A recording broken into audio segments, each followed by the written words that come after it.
Cheikh Anta Diop. Cheikh Anta Diop, 29 December 1923, 7 February 1986, was a Senegalese historian, anthropologist, physicist, and politician who studied the human race's origins and pre-colonial African culture. Though Diop is sometimes referred to as an Afrocentrist, he predates the concept and thus was not himself an Afrocentric scholar. However, Diopian thought, as it is called, is paradigmatic to Afrocentricity. His work was greatly controversial, and throughout his career, Diop argued that there was a shared cultural continuity across African peoples that was more important than the varied development of different ethnic groups shown by differences among languages and cultures over time. Diop's work has posed questions about cultural bias in scientific research. Cheikh Anta Diop University, formerly known as the University of Dakar, in Dakar, Senegal, is named after him. Diop's works have been criticized as revisionist and pseudohistorical. According to Marnie Hughes-Warrington, Diop's works were criticized by leading French Africanists, but they and later critics noted the value of his works for the generation of a politically useful mythology that would promote African unity. Early life and career.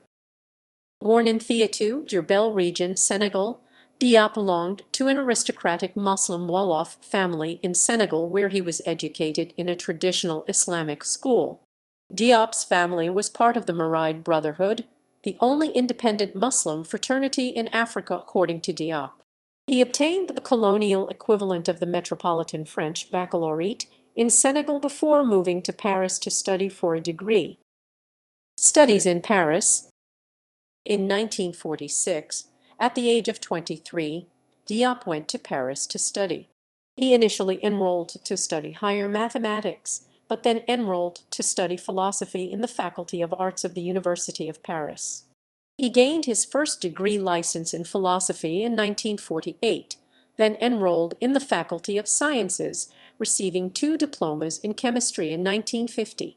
In 1949, Diop registered a proposed title for a Doctor of Letters thesis, The Cultural Future of African Thought, under the direction of Professor Gaston Bachelard. In 1951, he registered a second thesis title, Who Were the Pre-Dynastic Egyptians, under Professor Marcel Graillot.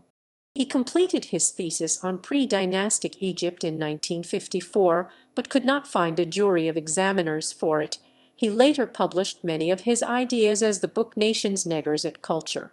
In 1956, he re-registered a new proposed thesis for Doctor of Letters with the title The Areas of Matriarchy and Patriarchy in Ancient Times.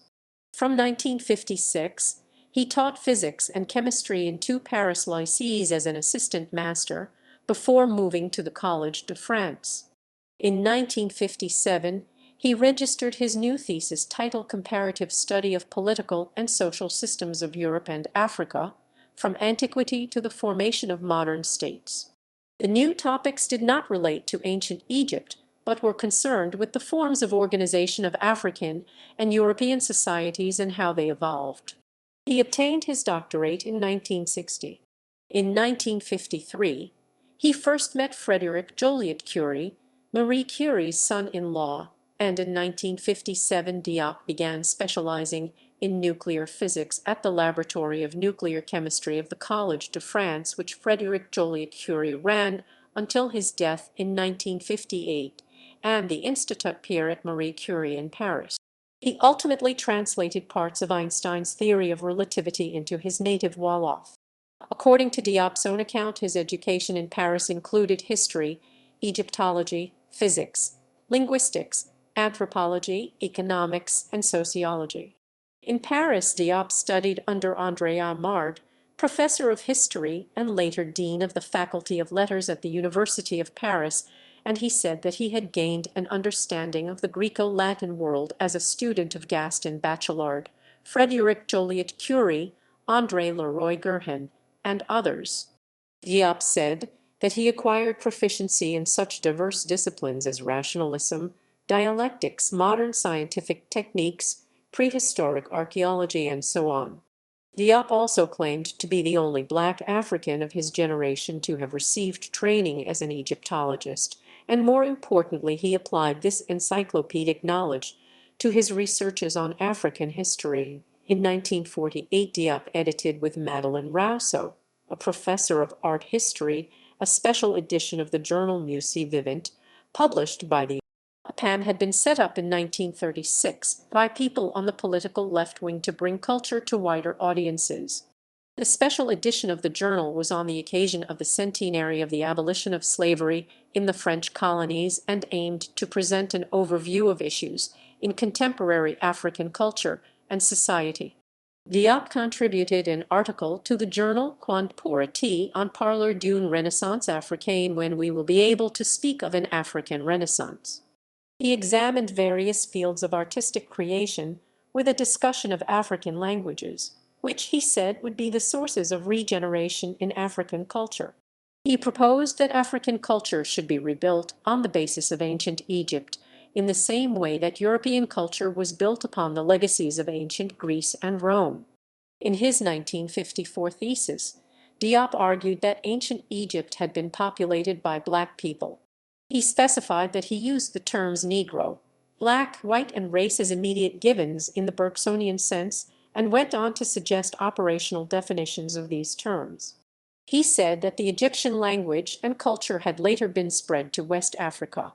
When he published many of his ideas as the book Nations, Negers et Culture, Negro Nations and Culture, it made him one of the most controversial historians of his time. Political activity. Diop had since his early days in Paris been politically active in the Rassemblement Démocratique Africain RDA, an African nationalist organization led by Félix Houphouët-Boigny. He was general secretary of the RDA students in Paris from 1950 to 1953. Under his leadership, the first post-war Pan-African Student Congress was organized in 1951. Importantly, it included not only Francophone Africans, but English-speaking ones as well. The RDA students continued to be highly active in politicizing the anti-colonial struggle and popularized the slogan national independence from the Sahara to the Cape and from the Indian Ocean to the Atlantic. The movement identified as a key task restoring the African national consciousness, which they argued had been warped by slavery and colonialism. Diop, inspired by the efforts of Aimé Césaire toward these ends, but not being a literary man himself, took up the call to rebuild the African personality from a strictly scientific, socio-historical perspective. He was keenly aware of the difficulties that such a scientific effort would entail, and warned that it was particularly necessary to avoid the pitfall of facility. It could seem too tempting to delude the masses engaged in a struggle for national independence by taking liberties with scientific truth, by unveiling a mythical, embellished past. Those who have followed us in our efforts for more. Diop was highly critical of the most brilliant pseudo-revolutionary eloquence that ignores the need for rebuilding the African national consciousness, which must be met if our people are to be reborn culturally and politically. Diop believed that the political struggle for African independence would not succeed without acknowledging the civilizing role of the African, dating from ancient Egypt. He singled out the contradiction of the African historian who evades the problem of Egypt. In 1960, upon his return to Senegal, he continued what would be a lifelong political struggle. Diop would, in the course of over 25 years, found three political parties that formed the major opposition in Senegal. The first, Le Bloc des Masses Sénégalaises (BMS), was formed in 1961. By 1962, Diop's party, working on the ideas enumerated in Black Africa, the economic and cultural basis for a federated state, became a serious threat to the regime of then-President Léopold Senghor. Diop was subsequently arrested and thrown in jail, where he nearly died. The party was shortly thereafter banned for opposing Senghor's efforts to consolidate power in his own hands. Black Africa, the economic and cultural basis for a federated state, is the book that best expresses Diop's political aims and objectives. In it, he argues that only a united and federated African state will be able to overcome underdevelopment. He proposed that a single African language be used across the continent for official, educational, and cultural purposes. This critical work constitutes a rational study of not only Africa's cultural, historic, and geographic unity, but of Africa's potential for energy development and industrialization. Diop argues for the need to build a capable continental army able to defend the continent and its people, and proposes a plan for the development of Africa's raw materials and industrialization. All these factors combined, based on the formation of a federated and unified Africa, culturally and otherwise, are surmised to be the only way for Africa to become the power in the world that she should rightfully be. After the BMS was dissolved, Diop and other former members reconstituted themselves under a new party, the Front National Senegalais FNS, in 1963. The party, though not officially recognized, continued strong political activity along the same lines as the BMS. Under significant political pressure, President Senghor attempted to appease Diop by offering him and his supporters a certain numbers of government positions. Diop strongly refused to enter into any negotiations until two conditions were met. First, that all political prisoners be released, and secondly, that discussions be opened on government ideas and programs, not on the distribution of government posts. In protest at the refusal of the Senghor administration to release political prisoners, Diop remained largely absent from the political scene from 1966 to 1975. Research in Senegal. After 1960, Diop went back to Senegal and continued his research and political career. He established and was the director of the radiocarbon laboratory at the IFAN Institut Fondamental de l'Afrique Noire. Diop dedicated a book about the IFAN radiocarbon laboratory to the memory of my former professor Frédéric Joliot, who welcomed me into his laboratory at the Collège de France. After his death, the university was named in his honor, Cheikh Anta Diop University of Dakar. He had said, in practice it is possible to determine directly the skin color and hint. In the July 1973 paper entitled La pigmentation des anciens Egyptiens, Quest par la mélanine, Diop described the technique used to determine the melanin content of Egyptian mummies.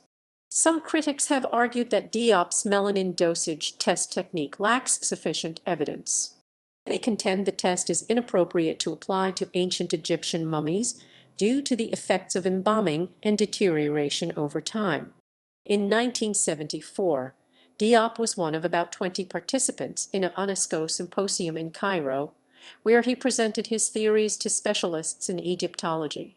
This symposium generated a lively debate about, but no consensus on, Diop's theories. His forceful assertions that the original population of the Nile Delta was black and that Egyptians remained black-skinned until Egypt lost its independence was criticized by many participants. Diop also wrote a chapter entitled Origin of the Ancient Egyptians in the UNESCO General History of Africa. However, Diop's contribution was subject to the editorial comment that the arguments put forward in this chapter have not been accepted by all the experts interested in the problem. Diop's first work translated into English, The African Origin of Civilization, Myth or Reality, was published in 1974. It gained a much wider audience for his work. He asserted that archaeological and anthropological evidence supported his view that pharaohs were of Negroid origin. Some scholars draw heavily from Diop's groundbreaking work, while others in the Western academic world do not accept his theories. Diop's work has posed important questions about the cultural bias inherent in scientific research. Diop argued above all that European archaeologists before and after the decolonization had understated and continued to understate the extent and possibility of black civilizations. The Swiss archaeologist Charles Bonnet's discoveries at the site of Kerma shed some light on the theories of Diop. They show close cultural links between Nubia and ancient Egypt, though the relationship had been acknowledged for years. This does not necessarily imply a genetic relationship, however. Mainstream Egyptologists such as F. Uwako note that among peoples outside Egypt, the Nubians were closest ethnically to the Egyptians, shared the same culture in the predynastic period, and used the same pharaonic political structure. He suggests that the peoples of the Nile Valley were one regionalized population, sharing a number of genetic and cultural traits. Diop argued that there was a shared cultural continuity across African peoples that was more important than the varied development of different ethnic groups, shown by differences among languages and cultures over time. Views: Importance of ancient civilizations. Diop supported his arguments with references to ancient authors such as Herodotus and Strabo. For example, when Herodotus wished to argue that the Colchian people were related to the Egyptians, he said that the Colchians were black, with curly hair. Diop used statements by these writers to illustrate his theory that the ancient Egyptians had the same physical traits as modern black Africans: skin color, hair type. His interpretation of anthropological data, such as the role of matriarchy, and archaeological data led him to conclude that Egyptian culture was a black African culture. In linguistics, he believed in particular that the Wolof language of contemporary West Africa is related to ancient Egyptian. Critique of previous scholarship on Africa. Diop's early condemnation of European bias in his 1954 work Nations, Negers et Culture, and An Evolution of the Negro World has been supported by some later scholarship. Diop's view that the scholarship of the 19th century and the first half of the 20th century was based on a racist view of Africans was regarded as controversial when he wrote in the 1950s through to the early 1970s. The field of African scholarship still being influenced by Carlton S. Kuhn and others. Kuhn used racial rankings of inferiority and superiority, defined true blacks as only those of cultures south of the Sahara, and grouped some Africans with advanced cultures with Caucasian clusters. Based on Kuhn's work, the Hamitic hypothesis held that most advanced progress or cultural development in Africa was due to the invasions of mysterious Caucasoid Hamites. Similarly, the dynastic race theory of Egypt asserted that a mass migration of Caucasoid peoples was needed to create the Egyptian kingships, as slower-witted Negro tribes were incapable. Genetic studies have disproved these notions. A 2004 review of DNA research in African Archaeological Review supports some of Diop's criticisms. It found that some European researchers had earlier tried to make Africans seem a special case, somehow different from the rest of the world's population flow and mix. This seemed to apply in matters both of evolution and gene pool makeup. The reviewers found that some researchers seemed to have shifted their categories and methods to maintain this special case outlook. Physical variability of the African people. Diop consistently held that Africans could not be pigeonholed into a rigid type that existed somewhere south of the Sahara, but they varied widely in skin color, facial shape, hair type, height, and a number of additional factors, just like other human populations. In his Evolution of the Negro World in Presence Africaine 1964, Diop castigated European scholars who posited a separate evolution of various types of humankind and denied the African origin of Homo sapiens. But it is only the most gratuitous theory that considers the Dinka, the Naur, and the Maasai, among others, to be Caucasoids. What if an African ethnologist were to persist in recognizing as white only the blonde, blue-eyed Scandinavians, and systematically refused membership to the remaining Europeans and Mediterraneans, in particular the French, Italians, Greek, Spanish, and Portuguese? Just as the inhabitants of Scandinavia and the Mediterranean countries must be considered as two extreme poles of the same anthropological reality, so should the Negroes of East and West Africa be considered as the two extremes in the reality of the Negro world. To say that a Shilluk, a Dinka, or a Naur is a Caucasoid is for an African as devoid of sense and scientific interest as would be to a European an attitude that maintained that a Greek or a Latin were not of the same race. Critics of Diop cite a 1993 study that found the ancient Egyptians to be more related to North African, Somali, European, Nubian, and, more remotely, Indian populations than to sub-Saharan Africans. Diop always maintained that Somalians, Nubians, Ethiopians, and Egyptians were all part of a related range of African peoples in the Nilotic zone that also included peoples of the Sudan and parts of the Sahara. He said that their cultural, genetic, and material links could not be defined away or separated into a regrouped set of racial clusters. Critics of this study in turn hold that it achieves its results by manipulation of data clusters and analysis categories, casting a wide net to achieve general statistical similarities with populations such as Europeans and Indians. At the same time, the statistical net is cast much more narrowly in the case of blacks, carefully defining them as an extreme type south of the Sahara and excluding related populations like Somalians, Nubians, and Ethiopians, as well as the ancient Badarians, a key indigenous group. It is held by Keita et al. That when the data are looked at in toto, without the clustering manipulation and selective exclusions above, then a more accurate and realistic picture emerges of African diversity. For example, ancient Egyptian matches with Indians and Europeans are generic in nature due to the broad categories used for matching purposes with these populations and are not due to gene flow. Ancient Egyptians, such as the Badarians, show greater statistical affinities to tropical African types and are not identical to Europeans. As regards the key Badarian group, a 2005 study by anthropologist S.O.Y. Keita of Badarian crania in predynastic Upper Egypt found that the predynastic Badarian series clusters much closer with the tropical African series than European samples.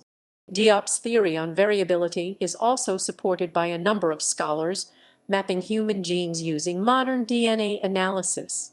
This has shown that most of human genetic variation, some 85–90%, occurs within localized population groups, and that race only can account for 6–10% of the variation. Arbitrarily classifying Maasai, Ethiopians, Shilluk, Nubians, etc. as Caucasian is thus problematic, since all these peoples are Northeast African populations and show normal variation well within the 85–90% specified by DNA analysis. Modern physical anthropologists also question splitting of peoples into racial zones. They hold that such splitting is arbitrary insertion of data. Reception of ideas. Egypt within the African context. Diop's arguments to place Egypt in the cultural and genetic context of Africa met a wide range of condemnation and rejection.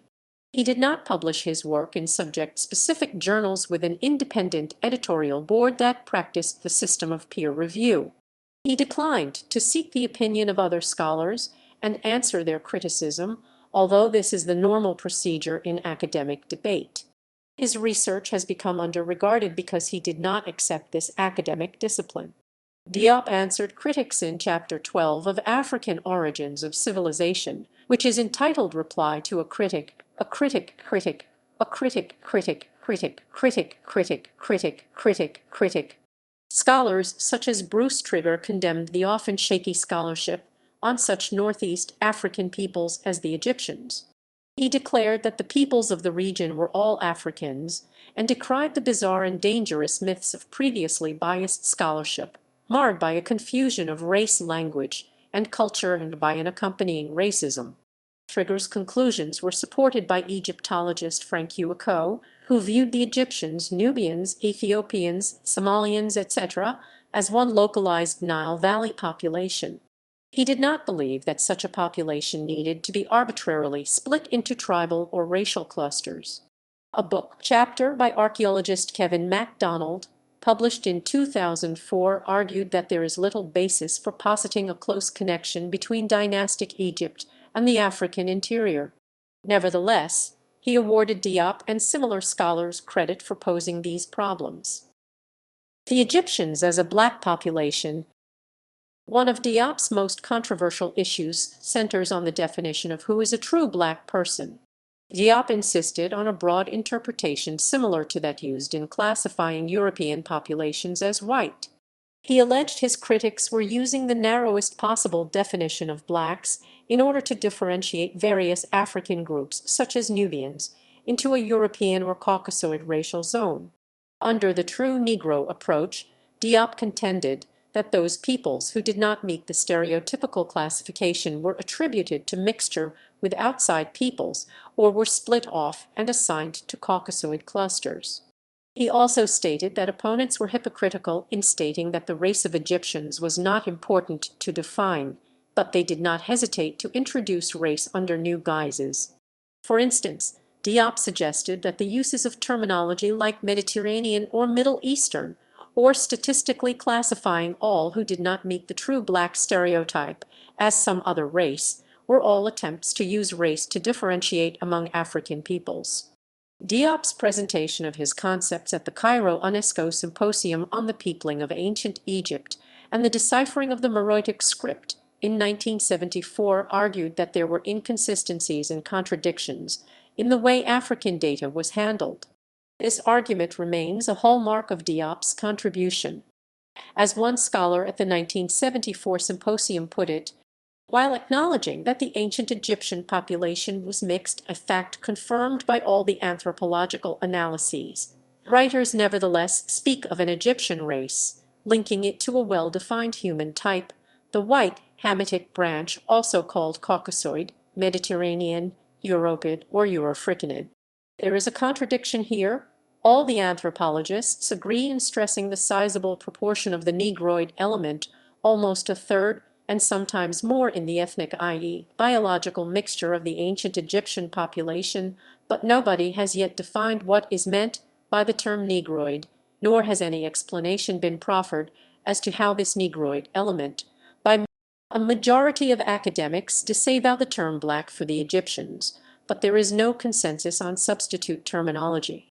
Some modern studies use DNA to define racial classifications, while others condemn this practice as selective filling of predefined, stereotypical categories. Diop's concept was of a fundamentally black population that incorporated new elements over time, rather than mixed-race populations crossing arbitrarily assigned racial zones. Many academics reject the term black, however, or use it exclusively in the sense of a sub-Saharan type. One approach that has bridged the gap between Diop and his critics is the non-racial bioevolutionary approach. This approach is associated with scholars who question the validity of race as a biological concept. They consider the Egyptians as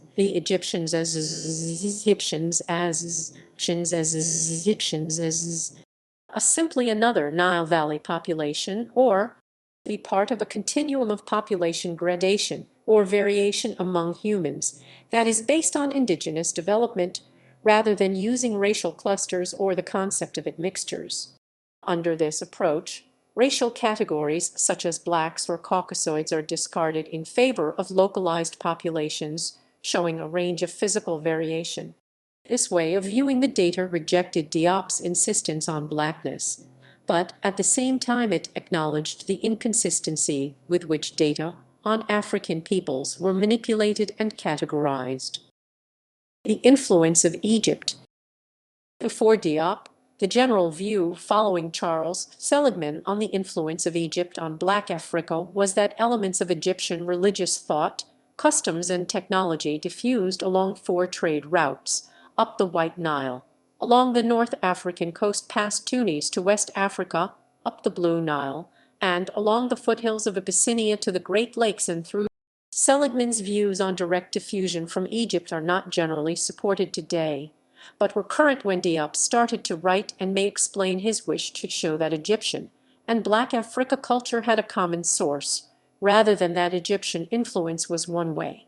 Diop never asserted, as some claim, that all of Africa follows an Egyptian cultural model.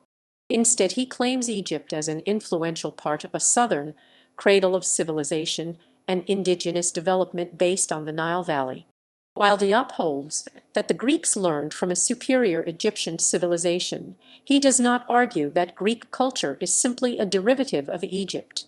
Instead, he views the Greeks as forming part of a northern cradle, distinctively growing out of certain climatic and cultural conditions.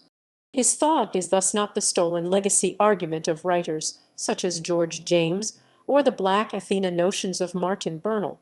Diop focuses on Africa, not Greece. Cultural unity of African peoples as part of a Southern cradle. Diop attempted to demonstrate that the African peoples shared certain commonalities, including language roots and other cultural elements like regicide. These, he held, formed part of a tapestry that laid the basis for African cultural unity, which could assist in throwing off colonialism. His cultural theory attempted to show that Egypt was part of the African environment as opposed to incorporating it into Mediterranean or Middle Eastern venues. These concepts are laid out in Diop's Towards the African Renaissance, Essays in Culture and Development 1946-1960, and The Cultural Unity of Black Africa, The Domains of Patriarchy and of Matriarchy in Classical Antiquity. These concepts can be summarized as follows. Southern Cradle Egyptian Model, Abundance of Vital Resources, Sedentary Agricultural, Gentle Idealistic, Peaceful Nature with a Spirit of Justice, Matriarchal Family, Emancipation of Women in Domestic Life, Territorial State, Xenophilia, Cosmopolitanism, Social Collectivism, Material Solidarity Alleviating Moral or Material Misery, Idea of Peace, Justice, Goodness, and Optimism. Literature emphasizes novel tales, fables, and comedy. Northern Cradle Greek Model, Fairness of Resources, Nomadic Hunting Piracy, Ferocious, Warlike Nature with Spirit of Survival, Patriarchal Family, Debasement/enslavement of Women, City-State Fort, Xenophobia, Parochialism, Individualism, Moral Solitude, Disgust for Existence, Pessimism. Literature favors tragedy. Zones of confluence, meeting or mingling area for the two cradles above. Most anthropologists see commonalities in African culture, but only in a very broad, generic sense, intimately linked with economic systems, etc. There are common patterns, such as circumcision, matriarchy, etc., but whether these are part of a unique, gentler, more positive Southern cradle of peoples versus a more grasping, patriarchal-flavored Northern cradle are considered problematic by many scholars, as is grouping the complexity of human cultures into two camps.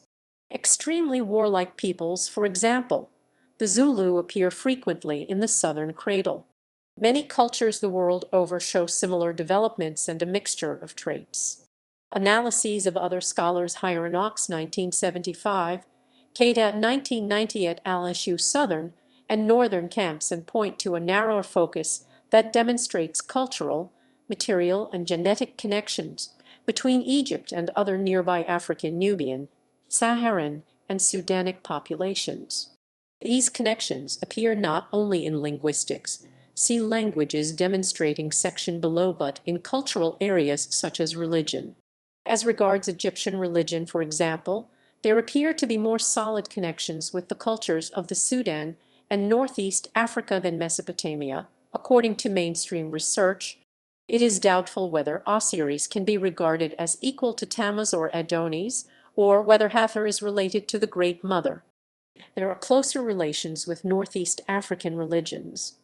The numerous animal cults, especially bovine cults and panther gods, and details of ritual dresses, animal tails, masks, grass aprons, etc. probably are of African origin. The kinship in particular shows some African elements, such as the king as the head ritualist, i.e. medicine man, languages, and African cultural unity. Diop considered that it was politically important to demonstrate the cultural and linguistic unity of Africa, and to base this unity on the Egyptian past. He rejected early 20th century theories that confused race and language, such as those advanced by the linguist Karl Meinhof and the anthropologist Charles Gabriel Seligman. Seligman's Hamitic hypothesis stated that the civilizations of Africa are the civilizations of the Hamites, its history the record of these peoples, and of their interaction with the two other African stocks, the Negro and the Bushman, whether this influence was exerted by highly civilized Egyptians or pastoralists. The incoming Hamites were pastoral Europeans. However, from the 1930s, archaeologists and historians rediscovered such past African achievements as Great Zimbabwe, and from the 1940s, linguists started to demonstrate the flaws in the hypothesis. Joseph Greenberg rejected Meinhof's and Seligman's views on Hamite cultural history and argued that the term Hamite should be completely abandoned and replaced in linguistics by Afroasiatic languages for the family of five coordinate branches: Semitic, Berber, Ancient Egyptian, Cushitic, and Chadic, all of which but the Chadic languages. Greenberg's complete reclassification of the non-intrusive languages of Africa into four families and many subfamilies placed Wolof in the West Atlantic subfamily of the Niger-Congo languages family, and he rejected earlier attempts to argue that the languages of Negro Africa comprise a genetic unity and derived from dialects spoken around Egypt from. Diop took an innovative approach in his linguistic researches published in 1977, outlining his hypothesis of the unity of indigenous African languages beginning with the ancient Egyptian language. He claimed this put African historical linguistics on a secure basis for the first time. He did not subdivide what he termed the langues Negro-Africains into subgroups or suggest a family tree for them, but implicitly rejected the language relations proposed by earlier linguists from Meinhof to Greenberg, who are not mentioned in his bibliography. Diop devoted most of his study to the structural resemblances between one modern African language, Wolof, and ancient Egyptian, adding some references to other modern languages. The same method was applied by four of Diop's collaborators to Mbosi, Douala, Bassa, Fula, and a few other languages. Theophile Obinga used this method to distinguish Berber from other African members of Greenberg's Afroasiatic family, particularly Egyptian and Coptic. Obinga expressly rejected Greenberg's division of most African languages into the Niger-Congo, Nilo-Saharan, and Afroasiatic families, treating all African languages except the Khoisan languages and Berber as a single unit, Negro-Africain. Ngom and Obinga both eliminated the Asian Semitic and African Berber members of Greenberg's Afroasiatic family from the Negro-Africain family. Ngom added that the Bantu languages have more in common with ancient Egyptian than do the Semitic ones. Diop has endorsed the work of Obinga. The linguistic research of Diop and his school have been criticized by Henry Turneux, a linguist specializing in the Fila language. Turneux notes that Diop accused previous linguists of being unscientific and obscuring the truth. Turneux's main criticisms are that many words in the lists used to make comparisons may have been loaned from unrelated languages, including modern Arabic. Many of the claimed resemblances are far-fetched, and that, when Diop transliterated Wolof words on the principles applied to ancient Egyptian writings, he distorted them. Diop's own Wolof studies were examined by Russell Shaw, a specialist in the Chadic languages, who found little resemblance or connection between many of the Wolof etymologies cited by Diop and Egyptian of the type that are found when comparing Wolof to a known related language like Fila. He concluded that Diop had assumed Egyptian and Wolof were related and then looked for ways to connect their features, disregarding evidence from other languages which might cast doubt on the resemblances claimed. Finally, Scher argued that if the human species originated in Africa and it created human language, then all human languages have an African origin and are therefore related. Ancient Egyptian and the Negro-African languages, such as Wolof, are related, but any common origin may be very remote and their relation may not be close. Conversely, ancient Egyptian may be more closely related to languages that cannot be classed as Black and / or African than to many Negro-African languages.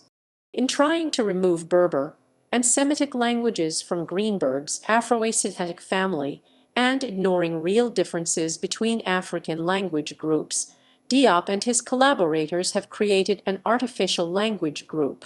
Modern linguistic analysis places the origin of the Afroasiatic languages in Northeast Africa and plausibly puts the origin of the Egyptian language in the Nile Valley between the apex of the delta and the first of the cataracts of the Nile.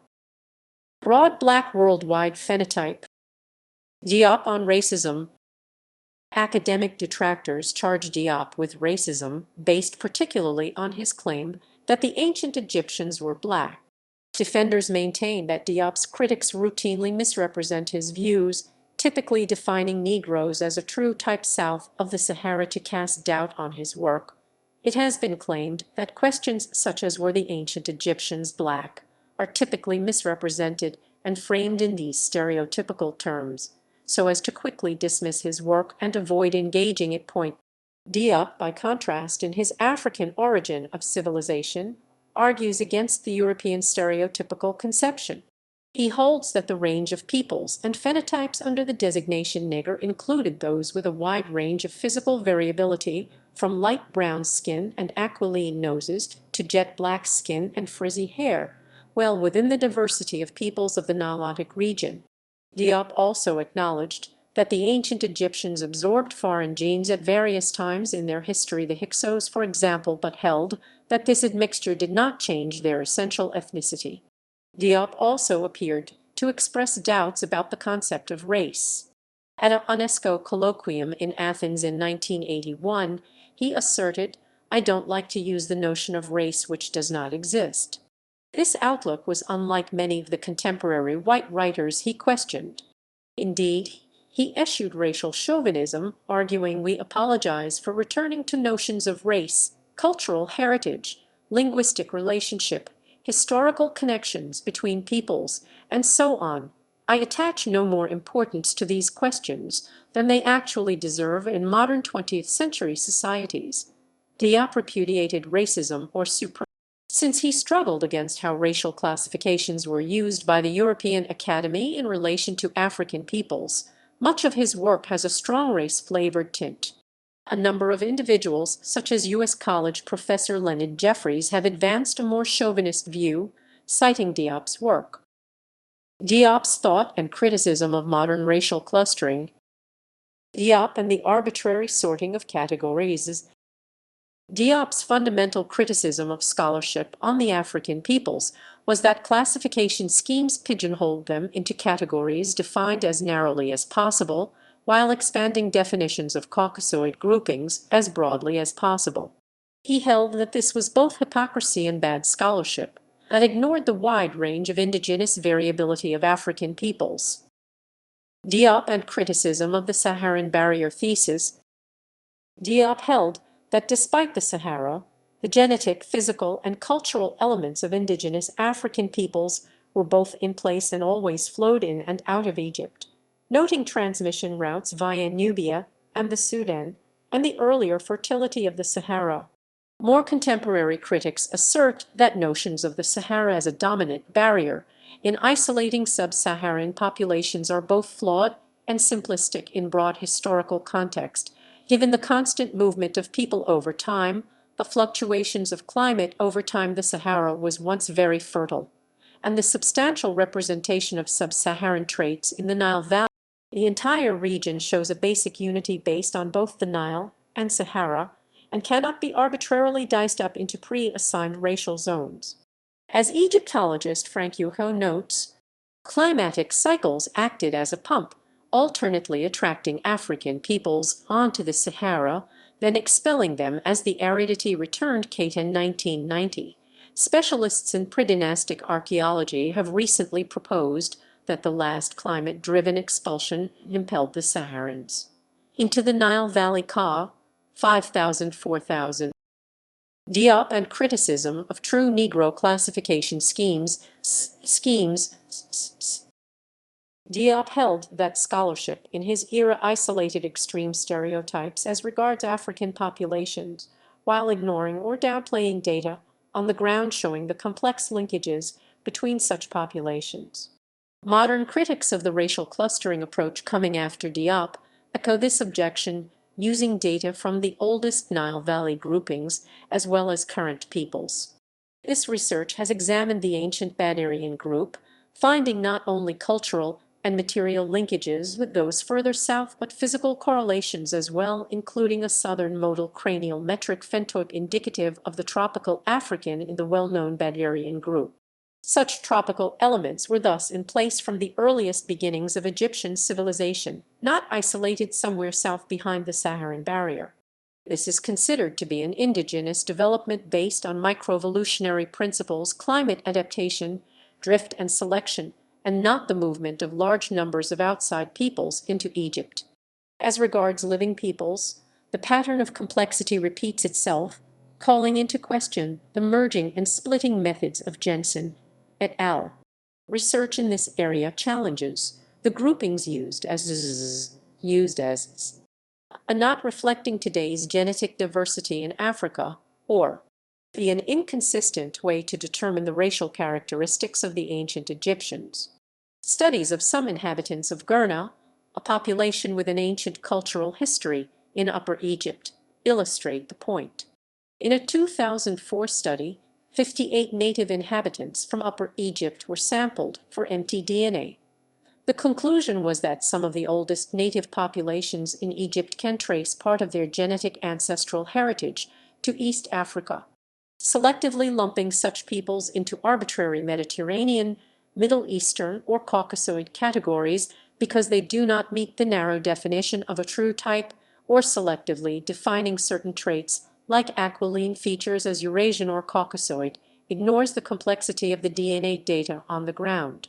Critics note that similar narrow definitions are not attempted with groups often classified as Caucasoid. Our results suggest that the Gurna population has conserved the trace of an ancestral genetic structure from an ancestral East African population characterized by a high Mon haplogroup frequency. The current structure of the Egyptian population may be the result of further influence of neighboring populations on this ancestral population. Diop and criticism of mixed race theories. Diop and the African context.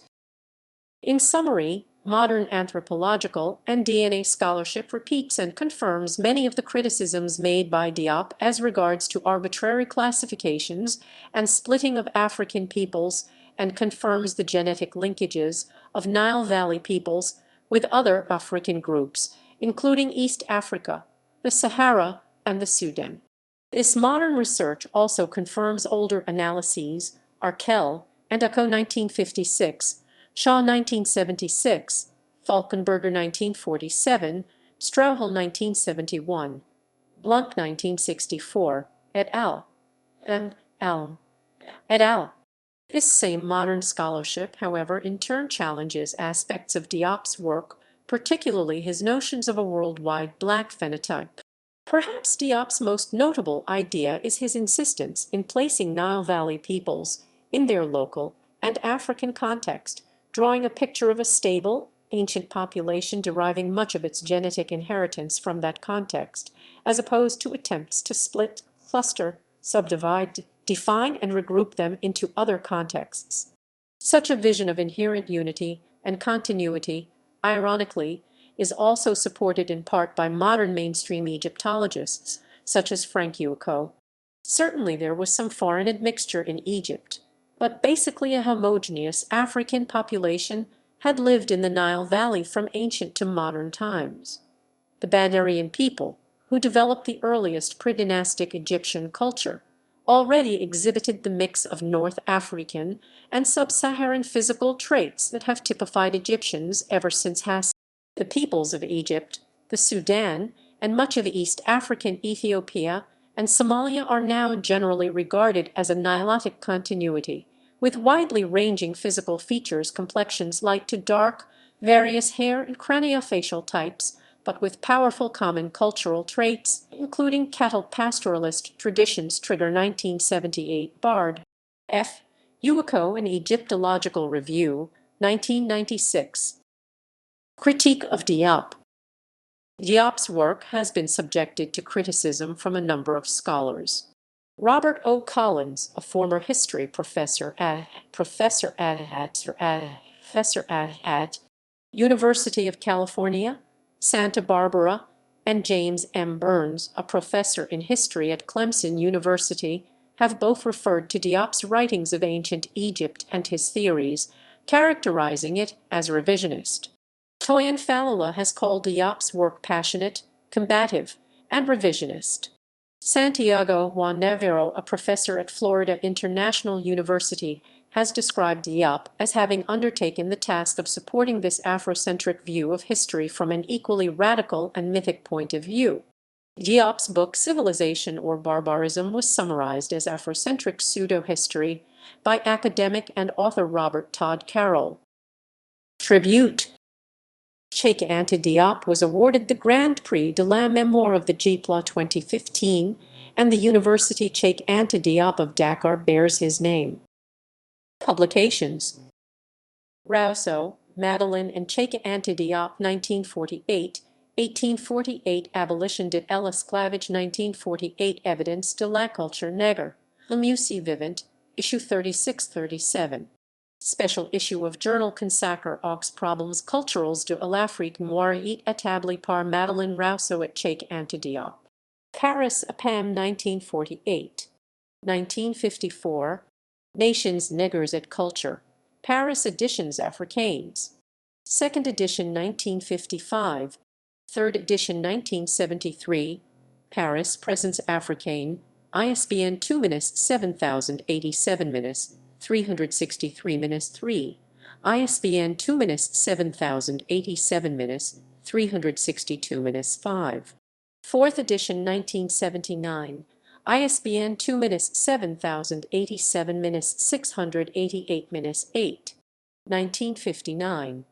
L'Unité culturelle de l'Afrique noire, Domaines du patriarcat et du matriarcat dans l'Antiquité classique, Paris, Présence africaine.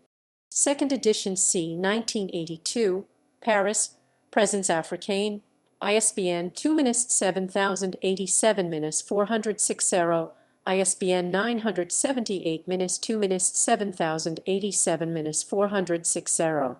English edition, 1959, The Cultural Unity of Negro Africa, Paris.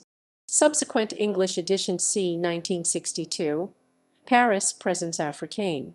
English edition, 1978, The Cultural Unity of Black Africa, The Domains of Patriarchy and of Matriarchy in Classical Antiquity, Chicago Third World Press, ISBN 0-88378-49-6.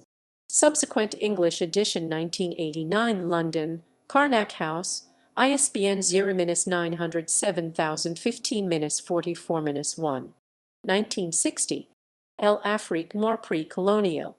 Étude comparée des systèmes politiques et sociaux de l'Europe et de l'Afrique noire de l'Antiquité à la formation des États modernes, Paris, Présence africaine.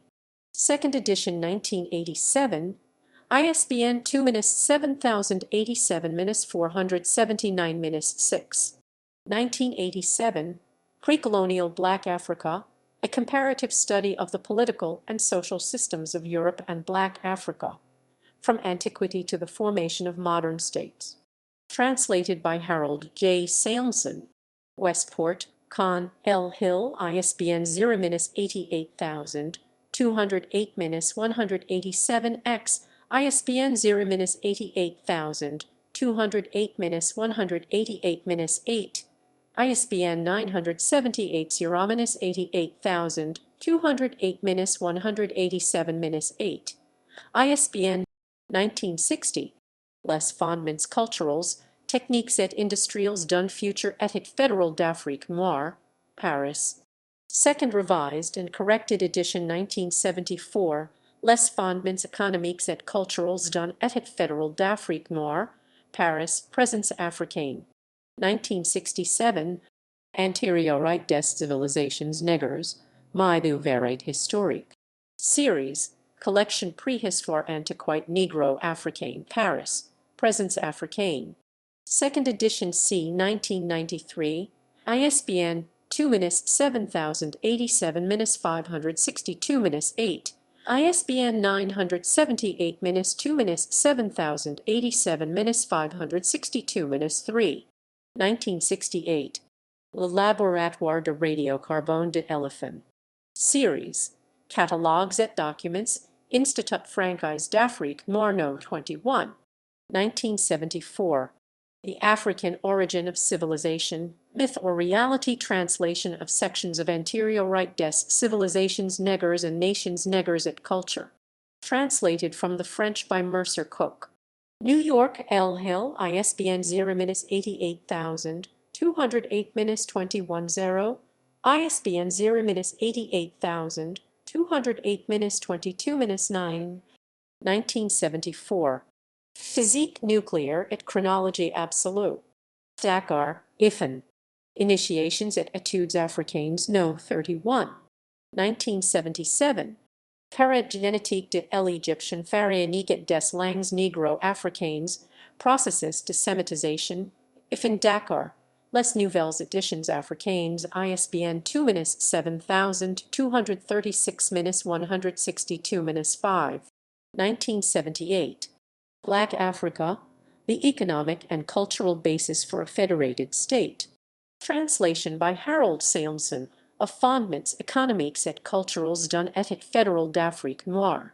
Westport, Conn, Lawrence Hill & Co., ISBN 0-88208-96-2, ISBN 1-55652-61-1.